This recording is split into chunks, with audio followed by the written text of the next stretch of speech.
असमान विद्युत क्षेत्र में द्विध्रुव, असमान विद्युत क्षेत्र में द्विध्रुव। चलिए, तो मान लो कोई विद्युत क्षेत्र है, अब वो एक समान नहीं है, वो असमान है। मतलब जैसे मान लो ये एक्स दिशा मान लेता हूं मैं, सपोज करो ये मान लेते हैं एक्स दिशा है ना, एक्स दिशा है, ये वाली डायरेक्शन एक्स है। तो मान लो किसी स्थान पे विद्युत क्षेत्र ई के बराबर है, मान लेते हैं अपन किसी स्थान पे जो विद्युत क्षेत्र है वो ई के बराबर है। हाँ, अब थोड़ा सा dx आगे चलने पर, मान लो थोड़ा सा dx में आगे बढ़ गया, dx आगे बढ़ने पर जो नया विद्युत क्षेत्र है मान लो E प्लस डी हो चुका है। अब ये डी माइनस भी हो सकता है, प्लस भी हो सकता है, ऑटोमेटिक सेट हो जाएगा E प्लस डी। अब क्योंकि डायपोल जो है बहुत छोटा होता है, डायपोल की खास बात ही यही है, जो डायपोल होता है छोटा होता है, उसकी लेंथ बहुत कम होती है। मान लो ये माइनस चार्ज है और ये प्लस चार्ज है, ये डायपोल है, मान लो ये पॉजिटिव ये नेगेटिव। तो प्लस वाला Q जो है इस पे कितना बल लगेगा, Q into E plus D, इतना लगेगा प्लस वाले पे, ये प्लस वाला। और माइनस वाले पे कितना लगेगा, पीछे लगना पड़ेगा, तो Q इंटू ई। अब यहाँ पे कुल बल जीरो तो नहीं होगा, देखो नहीं होगा ना, कितना होगा ये पता लगाता है अपन, ठीक है, Q इंटू डी। तो जो कुल बल हो जाएगा यहाँ पे F नेट, टॉर्क भी ऐसे ही मैं निकाल सकता हूँ है ना, टॉर्क भी ऐसे ही आएगा, इस पर अलग अलग देख करके लेना पड़ेगा। टॉर्क डिपेंड करेगा तुम किस तरह से लिस्ट को रखे हो, है ना, मतलब जीरो नहीं होगा अब यहाँ पे टॉर्क, मतलब P क्रॉस ही नहीं लिख सकते अपन उसको, क्योंकि E वेरिएबल है। जो भी फॉर्मूले अभी तक लिखे थे डायपोल में वो कांस्टेंट के लिए लिखे थे। तो वेरिएबल के लिए जो एफ नेट होता है, एफ नेट जो होता है वो हो जाता है Q into D, Q D, D छोटा सा चेंज, क्योंकि डायपोल की लेंथ बहुत कम होती है ना। तो एफ नेट जो होगा, अगर मैं इसको dx से मल्टीप्लाई करके भाग दे दूं,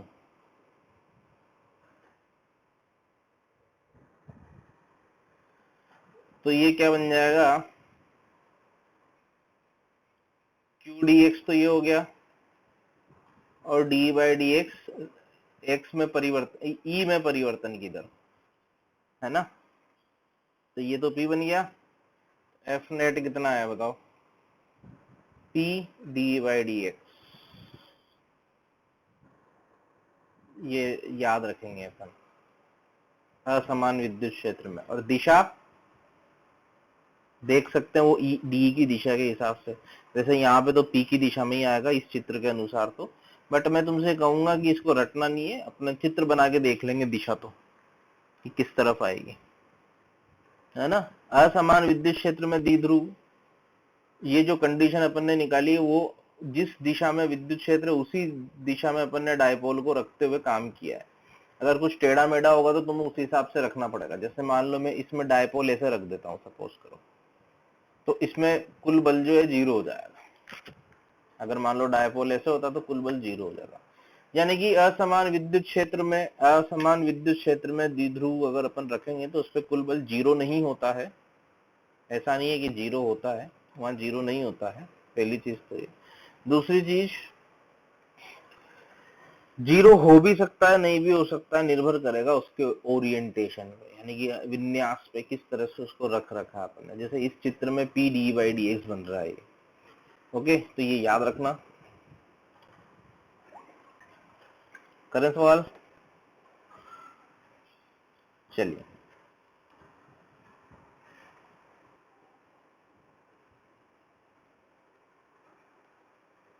वलय की त्रिज्या r, तो यहाँ पे सेट अब देख लो, एक वलय है उसकी त्रिज्या r है, उस पर आवेश एक समान रूप से वितरित है q के बराबर।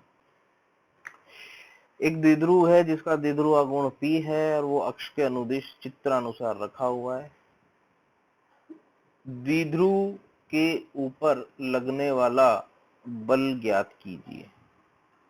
द्विध्रुव पर लगने वाला बल ज्ञात करो। अगर मैं E वर्सेस X ग्राफ बनाता हूं, X बराबर r/√2 पे ये अधिकतम होता है ये d/dx 0, बल 0। समझे? बूझे? अगला करें। नेक्स्ट, अगला प्रश्न।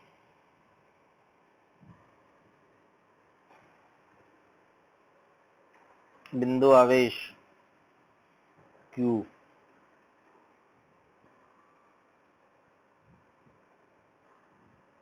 एक द्विध्रुव है यहाँ पे r दूरी पर। द्विध्रुव का साइज छोटा है।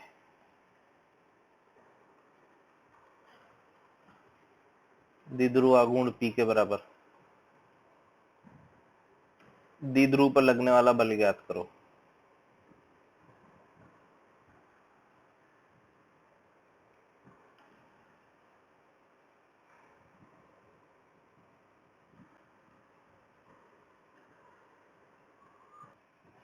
भाई अट्रैक्शन होगा, इसको देख सकते हैं क्योंकि यहाँ पे -q होगा, यहाँ +q होगा।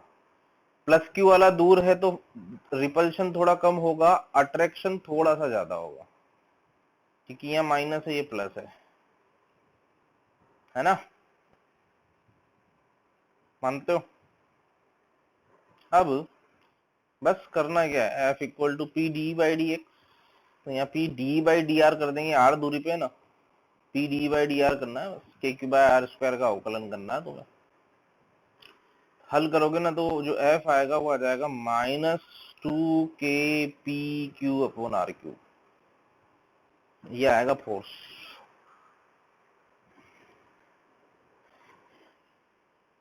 है ना? उल्टा भी कर सकते तुम, इसके कारण यहाँ क्षेत्र लिख दो, इसके कारण यहाँ भी तो लिख सकते थे क्षेत्र। अक्ष पर क्षेत्र कितना होता है? 2kp/r³ होता है ना,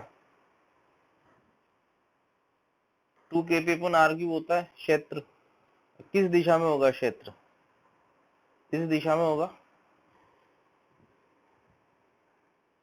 तो आकर्षण हो गया ना, देखो इसको अट्रैक्ट करेगा ना। ऐसे भी कर सकते थे ना, उल्टा भी। इसके कारण यहाँ क्षेत्र लिख दो, ये आवेश, ये द्विध्रुव, इसके कारण यहाँ क्षेत्र इस तरफ आएगा, अक्ष के अनुदिश आएगा ना, ये निरक्ष, ये अक्ष। kp/2kp/r³ होता है इंटू क्यू। तुम सोच रहे हो सर माइनस तो आया ही नहीं, अरे वो माइनस यही शो कर रहा है कि अट्रैक्शन है, इसके हिसाब से इधर माइनस है, इसके हिसाब से इधर माइनस है ना, इंटू क्यू। इसके कारण इसके पे देखोगे तो इधर आ जाएगा ये, इसके कारण इस पे देखोगे तो इधर आ जाएगा ये। आकर्षण कर रहा है ना, अट्रैक्शन है। चलो एक और करो, अगला करें, हटा दूं?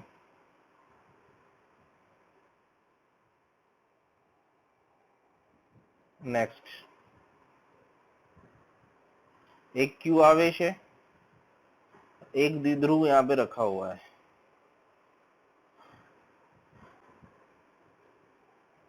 इस तरह से। ठीक है, चलिए बताओ किधर बल लगेगा? द्विध्रुव पर बल किधर लगेगा, कितना लगेगा, बताओ। इसका द्विध्रुव आघूर्ण P मान लो और हल करो। ये दूरी R है और कुछ बस। देखो दो आवेशों के बीच में या आवेश द्विध्रुव के बीच में अपने को बल निकालना, तो एक के कारण दूसरे पे क्षेत्र लिख सकते हो क्या तुम? भाई एक तो बिंदु आवेश, इस चीज का फायदा उठाओ ना कि भाई इसके कारण यहाँ पे क्षेत्र किधर होगा, P के कारण Q पर क्षेत्र कितना होगा?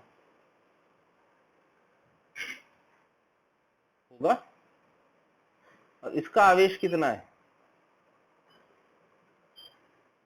अब न्यूटन का तीसरा क्या कहता है,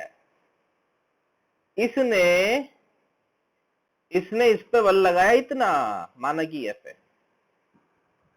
तो ये भी इस पे ऊपर बल लगाएगा, मतलब इस द्विध्रुव पे ऊपर की तरफ बल लगेगा। इसको चलो थोड़ा डिटेल में एनालिसिस करते हैं, क्या यहाँ पे बलाघूर्ण भी होगा? कैसे होगा बताओ? द्विध्रुव पे बलाघूर्ण होगा? कौन से फार्मूले से बता रहा तू ये?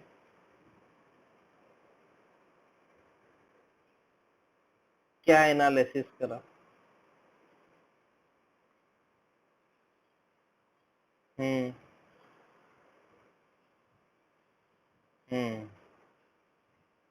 हम्म देखो अब मैं बताता हूँ, इस पे कुल बल भी होगा और कुल बलाघूर्ण भी होगा। देखो कैसे, इसको है ना अपन ऐसे द्विध्रुव को हटा के मैं इधर एक प्लस माइनस रख रहा हूँ, द्विध्रुव भी है पर दिस इज पॉजिटिव चार्ज द्विध्रुव का, and this is negative charge द्विध्रुव का। अब इस क्यू के कारण देखना, ये वाला जो क्यू भूल जाओ, थोड़ी देर से इसको भूल जाओ, ठीक है, ये सब भूल जाओ, बल तो निकाल ही लिया अपन ने। अब इस पे ऊपर है ना, ऊपर देखना, देखो ऊपर कैसे बल आएगा। तो इसके कारण इस प्लस क्यू पे जो बल लगेगा, किधर लगेगा देखो, किधर लगेगा, माना कि वो एफ कुछ स्मॉल एफ बोल देते हैं चलो, और इधर इस पे इधर लगेगा। अब इन दोनों का रिजल्टेंट तुम देख सकते हो किधर आ रहा है, क्या ये कपल फोर्स है? क्या ये कपल फोर्स है? नहीं है, कपल थोड़ी हो। अब बताओ क्यों नहीं है?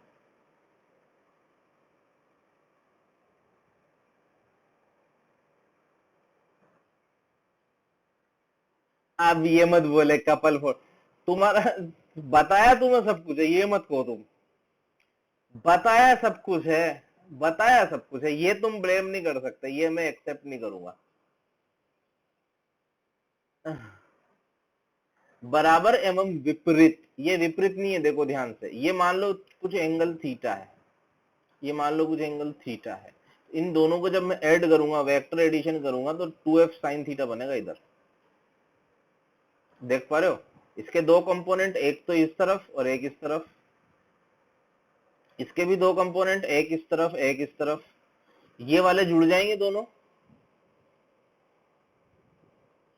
और ये वाले कैंसिल हो जाएंगे। बट ये जो घटक है दोनों, इनको मैं रेड से कर देता हूं, ये वाले जो घटक है ये इसको बलाघूर्ण देगा, इन घटकों को मैं बोल सकता हूं कपल है,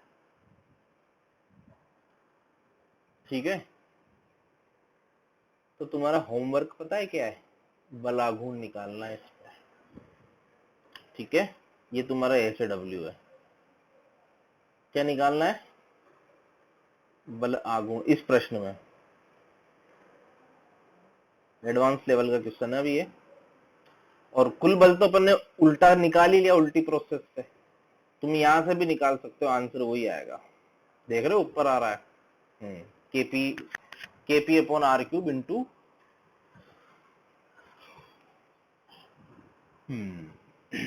ठीक है? तो ये तुम्हारा होमवर्क है बलाघूर्ण निकालने का। दो द्विध्रुव आघूर्ण P1 तथा P2 चित्रानुसार r दूरी पर रखे गए हैं, केंद्र से केंद्र की दूरी r है, दोनों के मध्य लगने वाला बल ज्ञात कीजिए तथा ये भी बताइए आकर्षण होगा या प्रतिकर्षण होगा। बहुत इजी है, दो मेथड से बताऊंगा। पहला मेथड, ग्रुप से डिलीट करने से क्या, वो मेमोरी नहीं मतलब यूज होगी तुम्हारे भी और मेरे भी, इसलिए तो P1 और P2 के बीच में फोर्स निकालना है, तो ऐसा करते हैं, P1 के कारण यहाँ पे विद्युत क्षेत्र लिखते हैं अपन, तो P1 के कारण जो विद्युत क्षेत्र होगा, मान लो E1, तो K2 P1 bye are cube, ठीक है? D1 बाय डी आर लिख लो, D1 बाय डी आर कितना आ रहा है ये आर की पावर -3 बनेगा, तो ये हो जाएगा -3×2 = 6 के P1 R की पावर -4, तो R की पावर 4, ये d1/dr हो गया। फोर्स कितना हो जाएगा इस पे P2 पे, P2 × d1/dr, यानी कि -6 के P1 P2/R की पावर 4। ये याद भी रखना, दो द्विध्रुव के बीच में जो बल होता है, दो द्विध्रुव के बीच में जो बल होता है वो 1/R की पावर 4 के समानुपाती होता है। ध्यान रखना इस चीज को, ठीक है। चलिए, अब आकर्षण होगा कि प्रतिकर्षण, ये भी तो बताओ। आकर्षण होगा, क्यों? क्योंकि जैसे जैसे दूर जाएंगे क्षेत्र घट रहा है, तो नेगेटिव चार्ज पे बल ज्यादा लगेगा खींचने वाला, पॉजिटिव पे कम लगेगा दूर भगाने वाला। ये तो हो गया फर्स्ट मेथड। सेकंड मेथड करते हैं। मान लो जो P2 है, इसमें दो आवेश हैं, एक तो +Q और एक -Q, ठीक है। और इन दोनों आवेशों के बीच दूरी मान लेते हैं अपन 2a के बराबर है, मान ली। चलो, अब कुल बल लिख देते हैं। तो क्षेत्र तो लिखना मुझे आता ही है, इसके कारण इस पे क्षेत्र लिखना मुझे आता है, लिख देते हैं क्षेत्र। तो कुल बल डायरेक्ट लिखें, ये मान लो F1, ये मान लो F2। तो यहाँ के कारण Q2 पे क्षेत्र, वो भी अपन ने अप्रोक्सीमेशन से ही करा था, नहीं तो ऐसे तो 4 सेट बन जाएंगे, यहाँ पे 4 आवेश है तो 6 सेट बन जाएंगे, है ना। इन दोनों को भी कंसिडर कर लूंगा तो देख लो 4 आवेश है तो 6 सेट बनेंगे टोटल बलों के, तो बहुत लंबा हो जाएगा। तो P1 से P2 पे इलेक्ट्रिक फील्ड लिख देते हैं। तो F1 कितना हो जाएगा बताओ? 2kP1/r³, r³ में r+a का होल क्यूब, है ना, r+a का होल क्यूब, माइनस F2 क्या लिख दूंगा मैं, 2kP1/r-a का होल क्यूब। सेंटर से सेंटर की डिस्टेंस थी ना, क्योंकि ये कुल बल होगा। तो अब ये बताओ मेरे को, जब मैं इसको थोड़ा बाइनोमियल अगर मैं करूं, r कॉमन ले लेता हूं, 2kP1/r³, नहीं ए नेग्लेक्ट मत करो, फिर बचेगा ही नहीं कुछ, ए नेग्लेक्ट करो, बाइनोमियल लगाना पड़ेगा, तभी तो P1 P2 की टर्म्स में आएगा अपने आंसर, ठीक है। और ये माइनस पावर है ना, इसको ऊपर ले लेंगे तो ये तो चला गया। अभी हो जाएगा 1 + a/r की पावर -3 होगा, और माइनस ये हो जाएगा 1 - a/r की पावर -3 बनेगा, होगा। तो 1 + nx, 1 + nx, एक r नीचे बचेगा, 1 1 कट जाएगा, ही देख लो तुम, आ गया आंसर वही पुराना वाला। अरे इधर Q भी है, Q लिखना भूल गया मैं, ये इंटू Q होगा ना यहाँ पे, बल, ये तो क्षेत्र हुआ, बल लिखना पड़ेगा ना, Q से गुणा भी तो करना पड़ेगा। वो Q के साथ होकर के Q × 2 है, वो P2 बन जाएगा, P1 P2 जो भी है P2 बन जाएगा, 12 नहीं, वो 6 ही होगा, ठीक है। एक द्विध्रुव तो ऐसे है, मान लो P1 मान लो, और जो दूसरा द्विध्रुव है उसको मैंने ऐसे रख रखा है, ठीक है। और सेंटर से सेंटर की डिस्टेंस दे रखी है वही r, ठीक, सेंटर से सेंटर की डिस्टेंस r है, P1 P2 दे रखे हैं दोनों के मान, और दोनों के बीच की दूरी मान लो मैंने वही r दे दी ना, तो हाँ बस। चलिए, इनके बीच में बल बताना है तुम्हारा, ये होमवर्क है तुम्हारा, ग्रह कार्य, 2 सवाल HW में तुम्हारे, ठीक है। आज की कहानी बिल्कुल कल तुम्हारी मर्जी पड़े जो डिस्कस कर लेना तुम, ठीक है। अब हाँ, तो पूछा करो ना, तुम कौन मना करता, पूछ लिया करो। चलो, तो बहुत सारे ऑनलाइन में नहीं हो पाता इतना ढंग से यार, जो मतलब बात ऑफलाइन में होती है वो ऑनलाइन में नहीं हो पाती। चलिए खत्म करते हैं।